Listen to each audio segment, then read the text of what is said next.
Garuda Pancasila oleh Prawoto Susilo. Dari Sabang sampai Merauke ada Garuda Pancasila di jiwa mereka. Kesaktian Pancasila tidak diragukan lagi.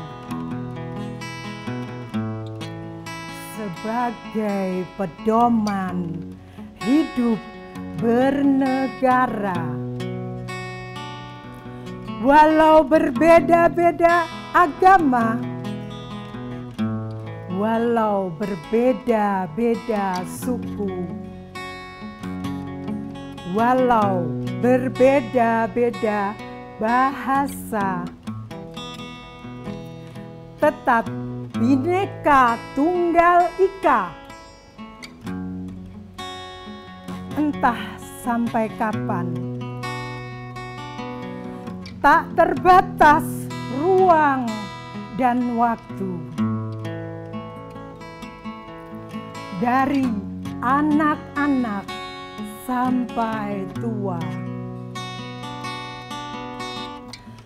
semua cinta Garuda Pancasila.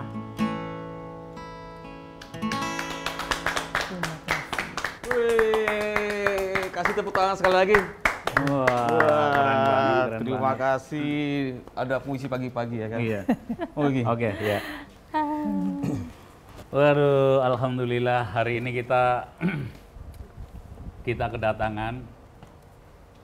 kedatangan tamu yang sangat istimewa dan tidak biasa. Kita belum tentu sebulan sekali melihat orang berkebaya.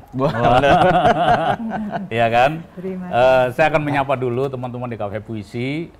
Terima kasih sudah tetap mantengin channel ini. Nah, kali ini kita akan suguhkan cerita yang menarik, cerita yang istimewa, karena kita kedatangan tamu dari para komunitas kebaya. Wah, tepuk sekali lagi. Tepuk tangan. Mungkin sebelum memperkenalkan satu persatu, saya kasih intro sedikit bahwa komunitas kebaya itu cukup banyak. Jadi mereka adalah para pejuang pelestari kebaya. Iya. Sebab kalau nggak kita, siapa lagi yang pakai? Kira-kira begitu. Jadi walaupun mungkin pada event-event tertentu, kalau lama-lama nggak dipakai, lama-lama nggak ada yang pakai. Gitu kan. Dulu orang pakai belangkon pada setiap saat. Sekarang ya hanya di Jogja dan hanya Pak Dalang, hanya ya pada acara pernikahan, seremonial tertentu. Nah, karena kebetulan juga kita nggak bisa pakai kebaya, Ki. Harus diwakilkan sama ibu-ibu ya kan?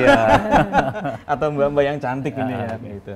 Oke, sahabat Cafe Puisi, sudah tidak sabar kan? Pengen tahu siapa aja nih kan? Di siapa, Bis? Tadi yang baca puisi saya tahu namanya Mbak Dewi ya. Iya. Oke, nah sekarang Mbak Dewi yang akan memperkenalkan para pentolan komunitas-komunitas kebaya. Monggo Mbak Dewi. Ya. Terima kasih sudah diundang di Cafe Puisi. Sama-sama. Dengan bahagia dan bangga dan semangat kemerdekaan. Kebetulan ini memperingati Hari Merdeka yang ke-77 tahun. Jadi kita semangatnya harus lebih berkobar. Kami perkenalkan, saya sendiri Diajeng Dewi, kemudian dari mulai kiri saya, silakan. Maria Dorothea Titi Lestari. Kemudian samping Mbak Titi. Kulo Retno Wulandari asmanipun. Kemudian kanan saya. Saya Vivi Konstantina Tardan. Kemudian samping terakhir. Saya Nova Palupi Tardan. Saya adiknya dari. Iya. Kalau ini mama saya, tapi beda orang tua. Kalau ini yang ini, yang itu beda pembantu juga. Aduh. Oke, kayaknya udah nggak sabar ya. Oke, kita langsung aja bahwa nanti silahkan tadi kan ini dari bermacam komunitas kan? Iya. Boleh dong disebutin komunitas apa aja? Ada yang satu komunitas, ada yang secara mandiri, mewakili diri sendiri, nggak apa-apa. Yang penting bisa tampil. Kira-kira dari komunitas apa dulu? Iya. bisa saya bantu jawab ya teman-teman ya. Jadi kebetulan kita memang karena cinta budaya, kita maunya budaya di Indonesia itu tetap lestari dan ada di mana-mana. Jadi saya memang penggiat budaya ada di mana-mana. Saya ada di beberapa komunitas, saya nggak perlu sebutkan. Kebetulan. Tapi disebutkan nggak apa-apa? Oh boleh ya. Jadi ada saya sebagai anggota di Perempuan Kebaya Indonesia Jakarta yang beliau sekarang sedang memprakarsai kebaya ke UNESCO. Kemudian saya dulu juga ada di komunitas Cinta Berkain Indonesia KCBI, tapi saya sudah undur diri karena ya kesibukan. Kemudian saya ada pernah di Perempuan Bersanggul Nusantara. Kemudian karena ya saya nggak mau terlalu banyak komunitas, saya mengurangi, akhirnya saya mandiri, punya sendiri KPPBI, yaitu Komunitas Perempuan Pelestari Budaya Indonesia. Tepuk tangannya dong. Dan untuk hari ini memang kebetulan kami edukasi mandiri, jadi tidak membawa bendera komunitas, tapi lebih memberi contoh kepada anggota yang ada dan yang lainnya, seperti itu tujuannya. Mungkin bisa Mbak Vivi dari mana, Mbak Nova dari mana, silakan. Saya sebagai anggota dari KPPBI. Mbak Vivi maaf pakai ini. Sebutin panjangnya, bukan anggota kamu, wakil. Saya sebagai wakil dari KPPBI. Komunitas Perempuan Pelestari Budaya Indonesia. Mbak Nova. Selain saya sebagai prias pengantin, saya anggota dari KPPBI, Komunitas Perempuan Pelestari Budaya Indonesia. Saya sebagai anggota, ketuanya Mbak Dewi. Ini bongsor ngeliat prias pengantin kok langsung senyum apa nih? Sekali aja saya mengantin, tapi nanti ada yang lain. Saya Maria Dorothea Titik Lestari, tidak membawa komunitas satupun karena saya ingin memberikan edukasi, terutama menginspirasi supaya mari ibu-ibu milenial, ayo gerakkan terus untuk berkebaya dan bersanggul yang merupakan jati diri wanita Indonesia. Demikian. Motivator saya. Monggo Mbak. Saya bergabung di Komunitas Perempuan Bersanggul Nusantara. Kehadiran saya hari ini tidak membawa komunitas, tetapi membawa diri sendiri karena kebetulan saya aktif untuk kegiatan berkebaya tidak terpaku dengan kegiatan komunitas saja. Selagi saya ada waktu, selagi saya ada teman yang kebetulan juga mengajak uri-uri budaya, saya akan bergabung. Jadi begitu kira-kira. Terima kasih. Yang penting budaya. Betul. Tidak menunggu kegiatan komunitas, tapi mari kita bergerak secara mandiri. Oke, sekarang kan ini udah istilahnya publish ya ke masyarakat bahwa sebagai pelestari budaya. Kira-kira berapa kali dalam seminggu mengenakan busana kebaya dan tampil di umum sehingga menunjukkan pada ini loh saya pakai kebaya. Monggo dari sini saya dulu. Mulai dari saya dulu. Karena tadi tidak selalu mengikuti kegiatan komunitas, biasanya saya lakukan setiap hari Selasa. Dan kemudian di setiap kegiatan gitu ya. Kecuali mungkin karena profesi ya, jadi nggak selalu meeting dengan busana berkebaya, busana formal. Tetapi sedapat mungkin di hari Selasa saya berkebaya gitu. Tapi itu juga yang casual ya. Jadi tetap dengan kain panjang, dengan kebaya, rambut cepol sederhana saja. Sepatunya tetap dengan kain gitu. Tetapi sepatunya nun saya masih sepatu cats kadang-kadang gitu, lebih mudah karena buat aktivitas tadi ya. Ya, mudah. Mbak Titi nggak perlu pakai itu. Kalau saya memang dari SMP itu sudah SD sudah mendarah daging. Jadi bagi saya itu kebaya dan bersanggul itu merupakan jiwa. Jadi saya sudah sangat istilahnya apa ya, memimpikan kalau misalnya ini harus terus-menerus dikembangkan oleh ibu-ibu. Jadi kalau saya sih setiap mau pergi saya pakai kebaya dengan bersanggul walaupun jebol, dan saya akan selalu mengkampanyekan itu lewat YouTube, lewat TikTok, lewat Facebook, media sosial. Kami selalu mengedukasi supaya mari ibu-ibu semua itu bangkit, karena budaya kita itu luar biasa. Dengan menunjukkan ini kita tahu bahwa inilah Indonesia, inilah jati diri busana wanita Indonesia. Begitu. Kalau saya sendiri memang tertanam jiwa dari saya kecil, sudah SMP itu saya sudah sering memakai. Memakai artinya dalam arti saat itu kan kalau ada hajatan, ada apa gitu, saya selalu pokoknya saya pakai kebaya ya Bu, saya pakai kebaya seperti itu. Kemudian setelah dewasa ini tiba-tiba itu arwah ibu saya yang dulu sering cemarannya panjang, digulung pelan-pelan pakai sanggul, itu tiba-tiba datang ke saya gitu. Dan saya itu seneng, saya rasanya harus menggunakan gitu. Jadi untuk saat ini saya sepertinya baju-baju casual saya jarang saya pakai. Saya lebih banyak berkebaya. Kalau dihitung dalam 1 bulan ya nggak setiap hari karena saya nggak ada aktivitas yang sibuk bagaimana. Tapi setiap kegiatan perkumpulan saya hampir sering memakai berkebaya seperti itu. Ya saya merasa bangga aja dan saya kepengen ini loh aslinya wanita Indonesia tuh seperti ini gitu. Kadang ada yang bilang ini sinden mana? Gitu. Buat saya senyum. Memang sinden ya karakternya pakai seperti ini ya. Dan jadi sinden susah loh. Iya, padahal itu kan seni budaya. Itu seni budaya ada dalam satu kesatuan. Jadi saya bangga juga dibilang seperti itu. Anggun untuk jadi sinden ketika nyanyi di Perancis itu kan juga harus belajar lagi itu kan. Karena sulit, nadanya harus tinggi dan ya sulit lah. Iya, seperti itu. Dan kemarin itu ya saya pokoknya ketika tidak ada acara pun saya menggunakan kebaya dengan cara saya. Jadi memviralkan itu bagaimana saya foto-foto sendiri aja. Itu sering saya lakukan. Dan kemarin terakhir juga di Fashion Week saya berdua juga nekat seperti itu. Viral. Di sini tadi juga minimal menginspirasi ya.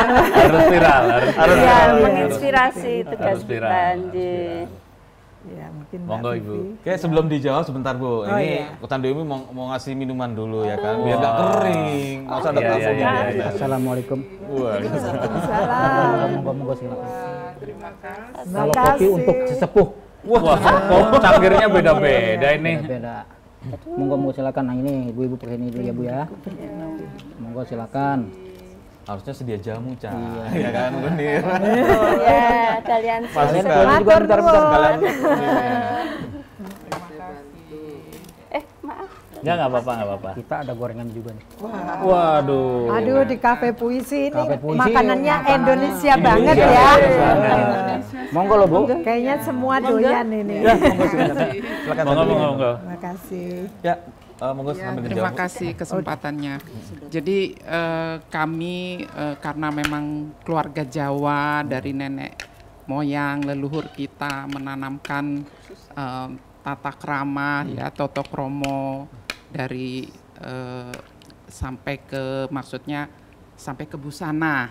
Tetap kita untuk mempertahankan busana Jawa yang sering kita pakai itu ya pada saat perkumpulan keluarga gitu. Tetapi setelah sekarang ini kami aktif dari teman-teman bahwa ayo kita edukasi, kita kita perkenalkan ke rakyat Indonesia bahwa ini loh warisan budaya kita gitu, terutama ini adalah wanita Jawa, busana wanita Jawa. Jadi ya setiap kali ada kesempatan kami selalu pakaian kebaya seperti ini. Manfaatkan kesempatan. Artinya ya. bukan bermaksud membuat Indonesia jadi Jawa, enggak. Tapi Tidak. masing-masing provinsi dengan tradisinya dimunculkan. Busana tradisi. Karena tiap-tiap daerah juga punya kebaya kan. Betul. Jawa ada betul. kebaya, Ini Sumatera ada kebaya. Ya, gitu wanita kan. kebaya. Wanita kebaya Indonesia. Khususnya wanita Jawa. Wanita Jawa, Iya. Pak Nova. Sepertinya saya sama, idem. Semua sudah bagus-bagus, pakar-pakar.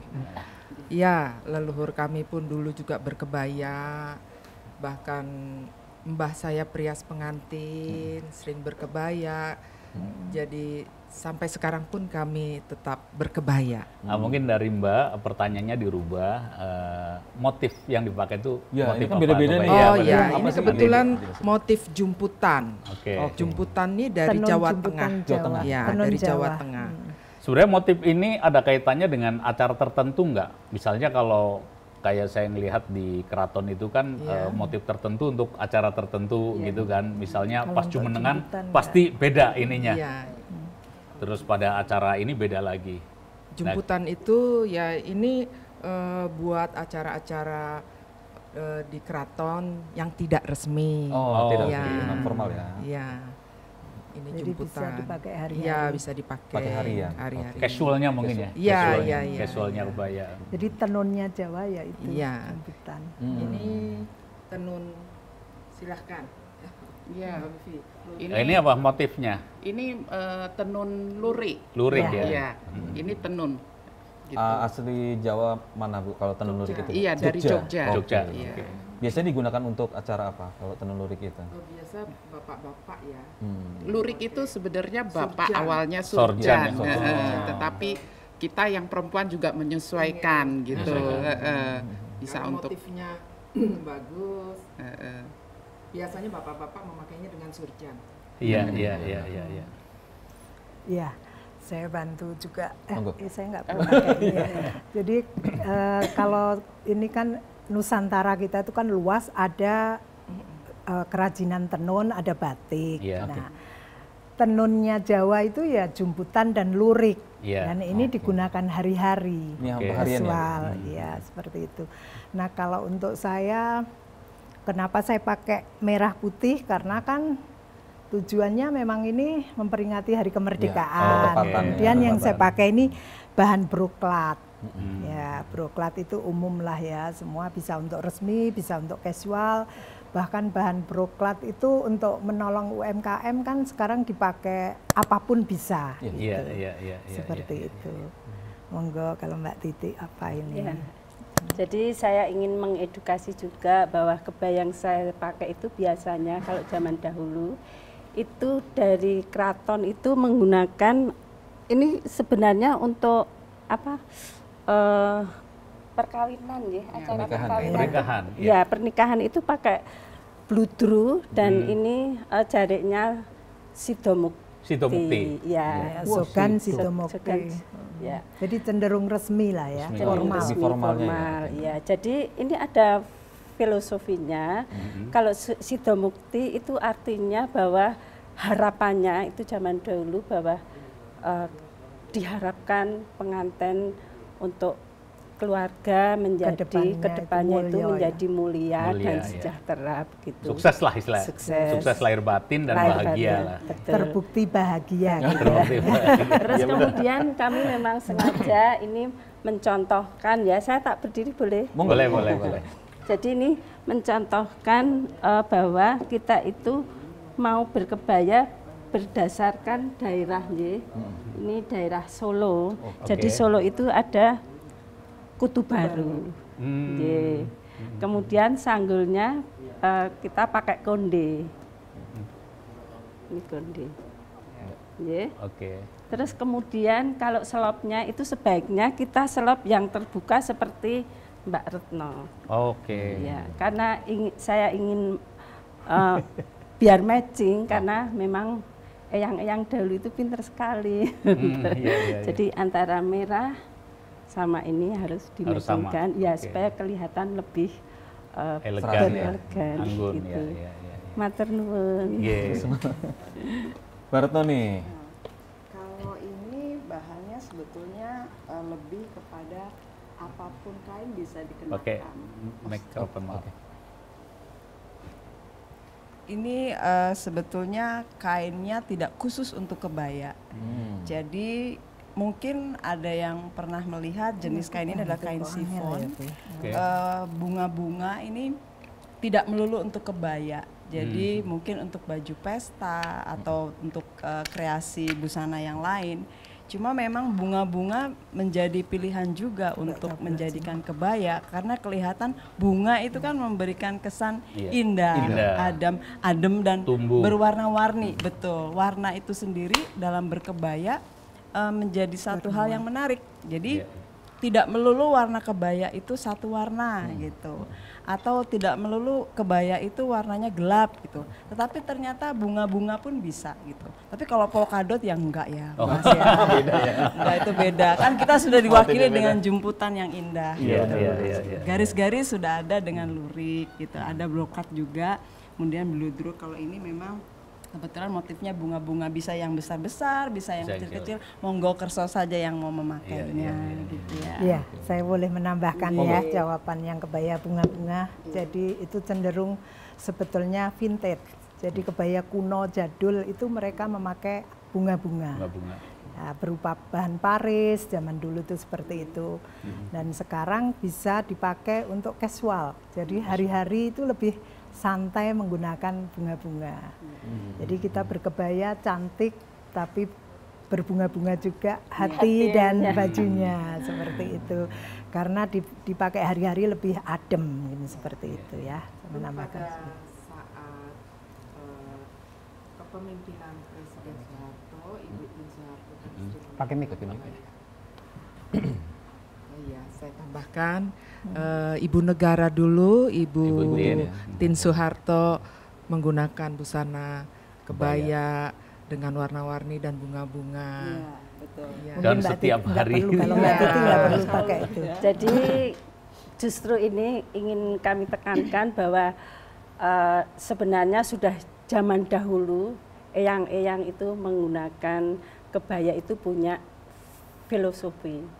Jadi artinya begini, ini kan sederhana sekali ya. Terus selalu menyesuaikan dengan body. Bentuk tubuh ya. Ya, itu artinya begini, wanita Indonesia, wanita Jawa itu diharapkan menyesuaikan diri.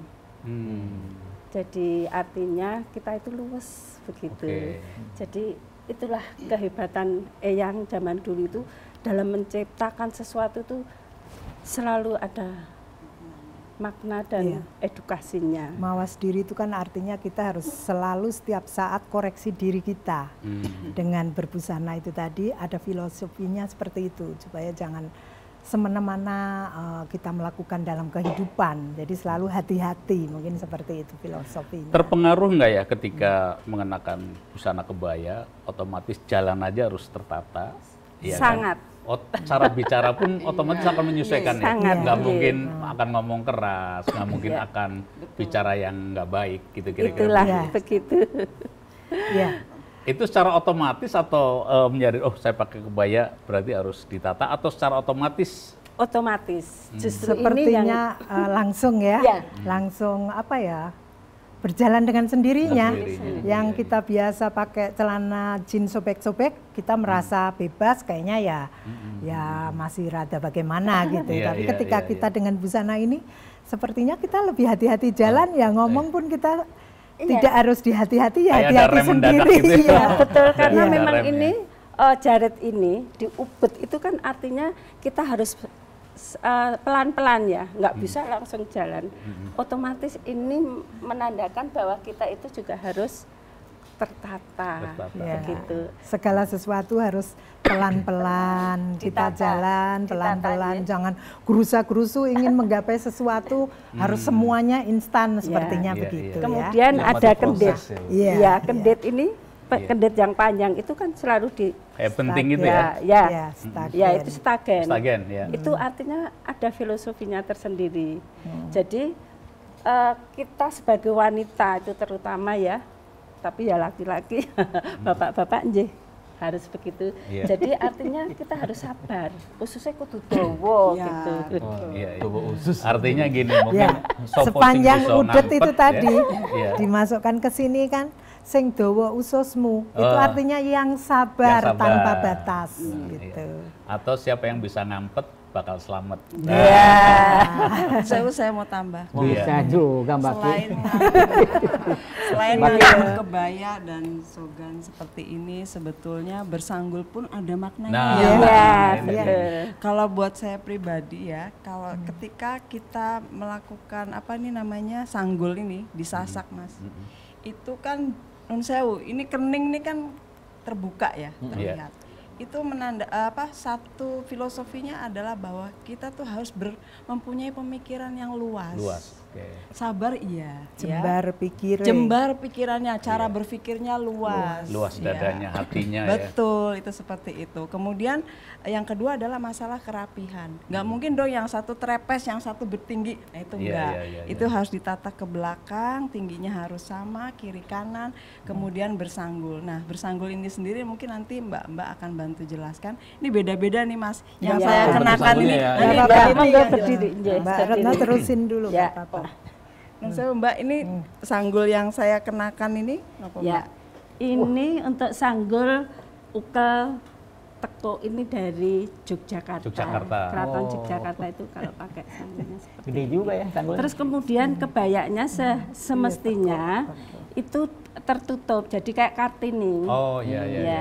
Terus selopnya kebalik, saya pakai ini harus tertutup, ini kebuka. Tapi tidak apa-apa karena pada dasarnya inilah orang Jawa ini seperti ini. Jadi adapun filosofinya adalah bahwa sesuatu yang berbau aib sebagai wanita harus disimpan di belakang. Begitu. Itulah wanita Indonesia yang penuh dengan makna filosofinya begitu Mas. Semoga nanti anak cucu kita itu bisa pencerahkan dengan ibu saya juga dulu setiap hari pakainya kebaya, cuman kebaya desa. Sehari-hari pakai kebaya terus walaupun dia ke ladang kemana itu selalu pakai kebaya juga itu. Tapi kebayanya beda, kayak kebaya orang desa kan sama ini kan beda, lebih jelek, tapi setiap hari pakainya gitu, sama gitu. Kalau yang di Sunda sering ke ladang itu kebayan, bukan kebayan. Itu kebayan itu. Ini yang harus kita abadikan Mas, harus kita lestarikan karena itulah Indonesia, wanita Indonesia. Memang berangkat dari ibu-ibu kita, itu betul. Makanya siapa lagi kalau bukan kita yang melestarikan. Dan kita mau kemana tujuannya? Ke anak cucu. Kita tidak ada unsur agama atau apa, ini budaya. Jadi kita menjaga budaya tetap ada, mau dipakai atau tidak setiap hari itu monggo, yang penting harus ada. Jangan sampai hilang seperti itu. Untuk tampil menjadi cantik seperti ini butuh waktu berapa lama? Dandannya ya? Iya, dandannya. Biar bapak-bapak bisa ngitung nih. Karena ini memang kebaya itu ada yang formal, ada yang informal. Kebaya itu menurut saya ada yang formal dan informal. Kalau seperti ini tentu saja kebaya yang formal gitu ya. Kalau kami sudah mencoba untuk kalau kami berkebaya maksudnya kami sedapat mungkin juga bisa bersanggul. Baik yang sederhana maupun yang mungkin ini yang formal seperti ini. Nah, ini hari ini saya dibantu sama mbak-mbak semuanya mandiri untuk bisa bersanggul sendiri begitu. Demikian pula dengan memasang sanggulnya. Mungkin kalau sudah mahir seperti Mbak Titi cuma 5 menit. Saya sendiri masih di level untuk ubet kainnya ini sendiri 5 menit bisa selesai. Tapi kalau ini mungkin saya mesti belajar lagi karena terus terang makin sering kita mengenakan kebaya khususnya yang pakem seperti ini, itu kita makin mahir dan makin cepat. Jadi mungkin kalau Mas nanya berapa menit, jadi total ya kurang lebih 20 sampai 30 menit. Mungkin yang lain lebih mahir lagi nih Mas. Sewu. Tapi ada kain yang ini ya tinggal srek gitu. Ada, yang instan ya? Instan. Ada, Mas. Enggak ya, enggak pakai begitu ya? Oh enggak, kebetulan saya ubet nih Mas. Jadi Bener, ini murni ya, betul manual ya, artinya kalau enggak. slogan kebaya itu kan memang ada apa namanya wironnya. Wiron ya, ya. Wiron ini juga ada maknanya ya Mbak Iya. ya. Ini susun 7 yang ya, saya 7. buat. Iya. Ganjil. Betul. Artinya 7 itu pitulungan. Oke, Tapi pitu, sebenarnya pitulungan. 9 ya, kalau panjang. 7, 9, 11. 11 Oh, ya. yang penting Jadi ganjil. tergantung panjang pendeknya kain. Kalau saya juga 7. Iya. Tadi di awal Mbak Dewi sempat nge-announce bahwa kebaya sedang diperjuangkan untuk ke UNESCO ya? Iya. Benar ya? Iya. Boleh cerita sedikit tuh Mbak? Menarik banget itu. Iya, saya kebetulan ada di dalam anggota beliau pencetusnya kebaya Gestu UNESCO, mungkin untuk sebuah pengakuan bahwa pemilik kebaya asli itu Indonesia. Ya. Tapi beliau kan mengajukannya khusus kebaya. Nah, kalau kita ini seperti saya pribadi juga teman-teman ini kepengennya ya busana asli Indonesia yang sudah digunakan Presiden kita istrinya Presiden Soekarno dan Pak Soeharto ya. Dan Pak Susilo Yudhoyono terakhir juga menggunakan, kemudian Ibu Iriana juga, Ibu Megawati waktu itu juga menggunakan. Ibu Jokowi. Ya, kalau menurut saya kira itu lebih afdol ya, tapi kembali ke teman-teman semua karena mau berjuangnya untuk kebaya, ya akhirnya dengan sepertinya berjuangnya sudah lama dan sudah dikemas lama, kemudian baru mulai digerakkan sekarang karena kalau sendiri itu kan nggak mungkin. Jadi mereka akhirnya berkolaborasi dan mengajak rame-rame untuk turun ke jalan seperti itu. Kalau untuk pengajuan kelanjutannya saya kurang paham, tapi kebetulan saya selalu ikut menyemangati seperti itu supaya ada pengakuan seperti itu. Semoga segera diakui. Iya. Amin. Jangan Ya, kita harus orang negara lain. Wah, itu dia makanya. Indonesia kok. Negara lain. Benar. Ya, mumpung belum ada yang maaf mengakui. saya tambahin sedikit. Ya. Tentunya pihak UNESCO juga pasti meneliti ya, meneliti dan mengamati apakah benar sudah digunakan hari-harinya, paling enggak kan seperti itu. Tapi kalau saya lihat sekarang sudah hampir hari-hari mereka menggunakan tuh banyak, sudah mayoritas ya ada kira-kira 60% lah mungkin yang menggunakan kebaya hari-hari dengan sepatu ket, tapi tetap berkebaya, kalau bawahnya mungkin bebas karena yang diperjuangkan kan kebaya, jadi masih bisa tampil casual gitu seperti itu. Ini disesuaikan ya, disesuaikan dengan zaman sekarang. Cuman saya tambahkan lagi untuk yang ibu-ibu di sini, karena kita khusus untuk yang Jawa, yang busana jati diri ya, nasional, bahwa inilah kita harus menyesuaikan juga dengan dari bawah sampai ke atas, kita harapkan supaya dikenal oleh anak cucu kita, inilah baju nasional Indonesia. Jadi kalau sanggul Jawa itu memang ada dua, yang satu konde, yang satu ukel tekuk. Nah, ukel tekuk itu sama dengan kayak saya, yang ini lebih jelas mungkin ya. Kalau Mbak Retno tadi mungkin sudah ada modifikasi sedikit. Kalau saya ini asli. Kemudian kalau mungkin Mbak Titik Jawa konde. Solo. Oh, Solo ya, boleh dilihatin Mbak. Maaf, Solo. Maaf Mbak, yang modifikasi itu yang Mbak. Ya kalau ini total, kalau Mbak Retno sedikit. Beda. Iya. Ini yang modifikasi yang ada bunga-bunganya. Betul, ini Motifnya total sudah- maksud saya. Ya total modifikasi. Ya, betul. Kreasi-kreasi. Ya, Ya, betul. Ya, itu. begitu. nggih. Jadi Jawa ada dua macam. Betul. Ini kode saya tadi sudah ya. Sudah ya, sudah konde. Terus yang paling utama itu adalah toto kromo. Jadi energi dari sopan kebaya itu sendiri santun ya. ya. Jadi kita tidak, edukasinya tidak sebatas hanya penampilan. Nunggu ditanya dulu. Penampilan tapi juga termasuk toto Tetap ramah. Udah pada bisa ngendiko kromo inggil? Masih belajar. Ya lumayan karena saya memang orang Jawa, ngomong bahasa Indonesia aja dikatain medok.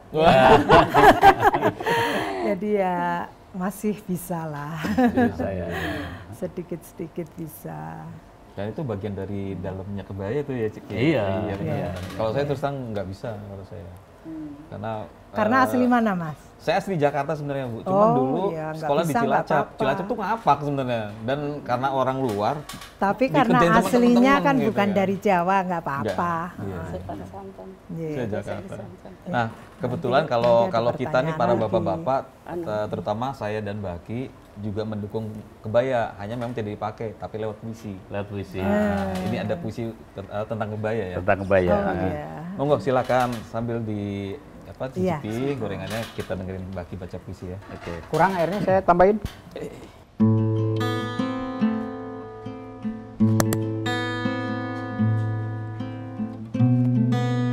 Kebaya. Berkumpul dan berserikatlah engkau jika ingin kuat. Saling sayang dan mencintailah engkau jika ingin tak terpisahkan. Engkau telah dipilih sebagai orang Indonesia, berpakaian kebaya, berbicara dengan tutur bahasa yang sopan dan halus, bertindak mengikuti norma yang ada. Memang mudah memakai kebaya, tapi tak mudah berperilaku seperti kebaya. Rapi, sopan, lembut, dan penuh cita rasa.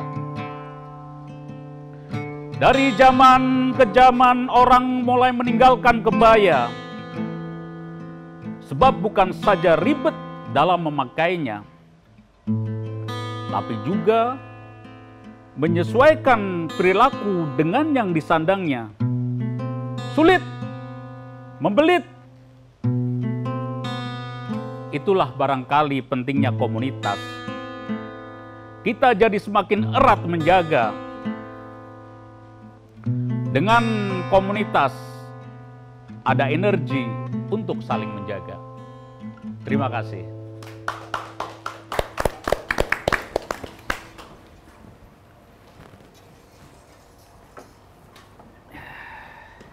Komunitas. Luar biasa. Sekali tepuk tangan. Yang mau saya sampaikan adalah bahwa berpakaian kebaya itu gampang, tinggal pakai udah selesai. Tetapi ketika menyesuaikan dalamnya dengan yang dipakai itu agak sulit. Iya. Terus untuk tetap konsisten berkebaya itu butuh komunitas, memang butuh. Kenapa komunitas? Supaya saling mengingatkan. Iya. Kalau saling mengingatkan kita kuat. Kalau kita jalan sendiri males, tapi ketika rame-rame kita akan jadi kuat. Iya. Bersatu kita teguh. Nah, kira-kira Bercerai? begitu. Kawin lagi. Ya, jangan sampai bercerai lah. Jangan sampai bercerai ya. Jangan sampai bercerai. Nah, tadi kaitan tentang unggah-ungguhnya, gitu. Unggah-ungguhnya Mbak Dewi mau ada tambahan? Oke, monggo. Iya. Tentang kebaya. Monggo. Saya kepengen menyampaikan, saya melihat saya sendiri terjun berkomunitas di mana-mana. Sepertinya Indonesia untuk menyatukan satu tujuan itu masih pada belum paham. Jadi apa gunanya kita menjaga dan melestarikan budaya kita sendiri kalau harus merasa bersaing gitu. Itu yang saya sangat prihatin. Kadang-kadang tuh kita ngajarin baik belum tentu diterima baik kan. Jadi harusnya caranya ya harus sama-sama gotong royong. Jangan merasa ini panggungku, itu panggungmu. Oh, kamu niru-niru aku. Oh, ini kan gayaku. Itu kan tidak membawa budaya. Jadi kalau untuk masuk dalam ranah budaya ya sebaiknya dari sopan santun, dari tutur kata bahasa, dari menjaga perasaan bersama teman-teman itu harusnya ditegakkan, bukan hanya sekedar geol-geol ini loh aku melestarikan busana. Selesai. Bagaimana anak turun kita mau menirukan nantinya? Lah ibu dulu makainya ya begitu. Orang tua saya dulu cuman begitu terus sifatnya nggak bagus. Nah itu mencerminkan bukan wanita Indonesia asli. Terutama saya nggak mau mengenal suku bangsa, semuanya dalam Bhinneka Tunggal Ika. Dan kita bukan budaya Jawa aja, saya kira budaya manapun mengajarkan yang sama untuk etika sopan santun.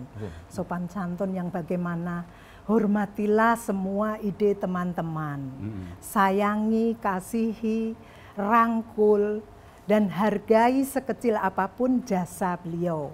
Entah berupa penyampaian, ikut turut serta ketika kita acara, ikut berpartisipasi datang. Mereka itu dengan biaya semua loh, biaya sendiri kan.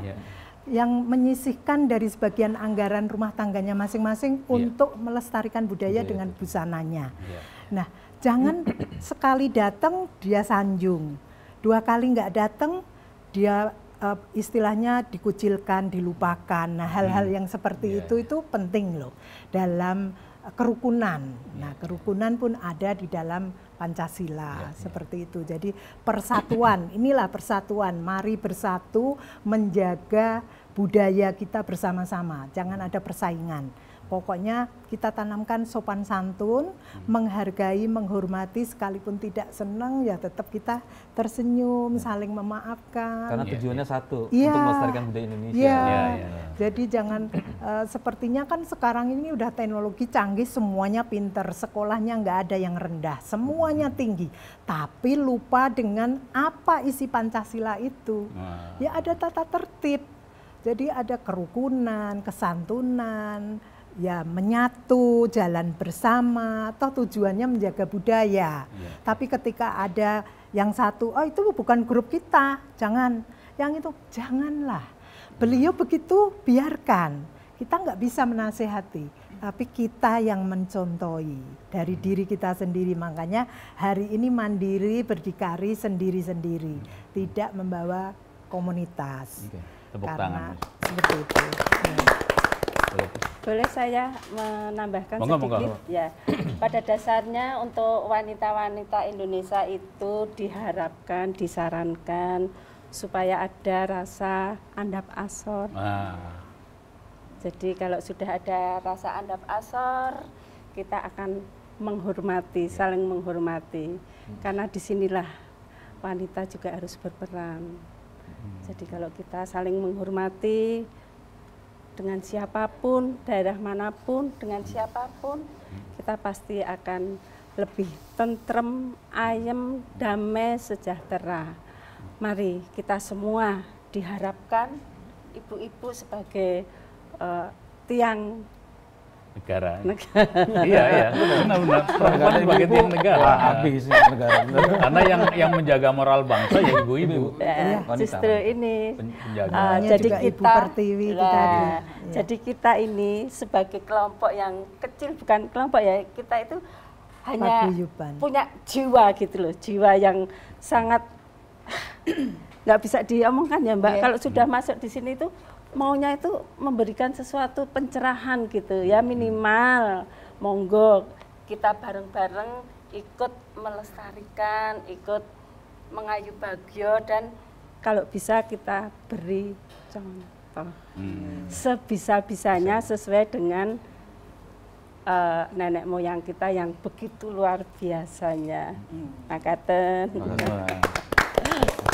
Saya nanti boleh nanya ya sama hostnya yang digunakan di kalung ini. Tenun mana ini?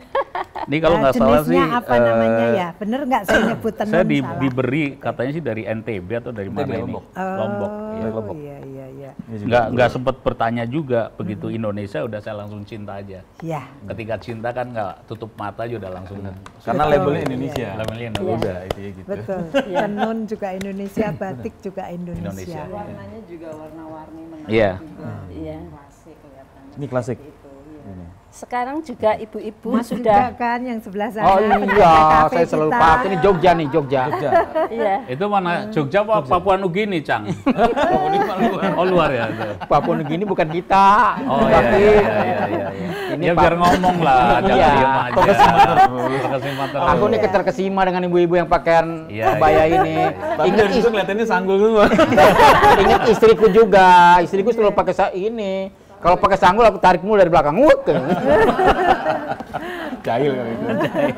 Saya beri informasi sedikit Mas, sekarang itu sudah semarak ibu-ibu semuanya itu bangkit untuk budaya Nusantara, Mas. Bukan hanya Jawa, tapi Nusantara dengan memberikan contoh, Mas, dengan baju adat itu sudah ada di Jogja, di Surabaya, di Jakarta, di daerah-daerah lain pun semarak.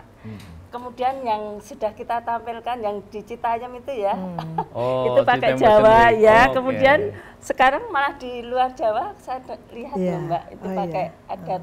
Jadi itu memang harus barusan Cafe Puisi Fashion Week. Nanti dikasih caption. Benar ya, dikasih caption. Ini mahal loh Cafe Puisi Fashion Week. Dan paling tinggi karena ada di lantai 27. Saya takut loh tadi. Iya. Baik, sahabat Cafe Puisi, syarat pesan ya, syarat pesan moral, syarat nasihat ya kan, obrolan dari mbak-mbak yang cantik ini tentang kebaya dan tentang bagaimana kita harus melestarikan budaya Indonesia. Bahwa budaya Indonesia itu bukan hanya pakaian yang dipakai, tapi juga harus dilahirkan dari dalam hati. Iya. Benar, gitu.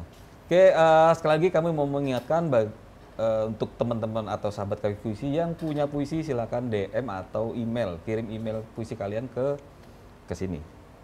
Atau kalian yang mau membacakan seperti Mbak Dewi tadi, wah kami akan sangat berterima kasih.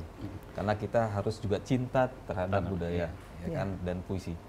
Dan sebelum ditutup, nanti Mbak juga akan tarian sedikit ya, sambil menutup tutup musik tarian gitu kan. Jadi supaya penggemar Cafe Puisi makin suka ya kan.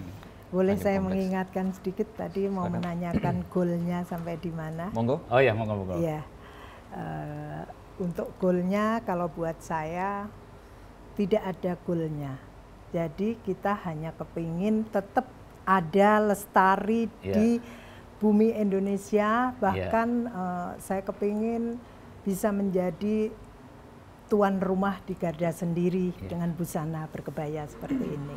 Goalnya adalah tetap ada dan tetap memakai. Lestarinya. Goalnya karena harus tetap lestari terus aja. Ini adalah bentuk keikhlasan dalam melestarikan budaya. Oke. Tambahin terakhir ya Mas. Kami berlima hadir di sini. Ini kebetulan pakaian kami adalah pakem. Gitu ya.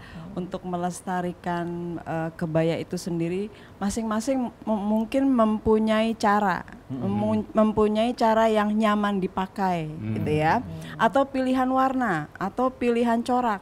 Menurut saya pribadi itu adalah monggo-monggo saja. Karena niatnya sama seperti tadi, niatnya untuk melestarikan. Jadi nggak selalu pakem, monggo yang dicepol sederhana, pakai sarung mungkin atau barangkali kainnya dililit, atasnya kebaya, itu monggo-monggo saja. Tujuan kita sama dengan kita berlima, melestarikan kebaya sebagai busana atau jati diri perempuan Indonesia. Gitu.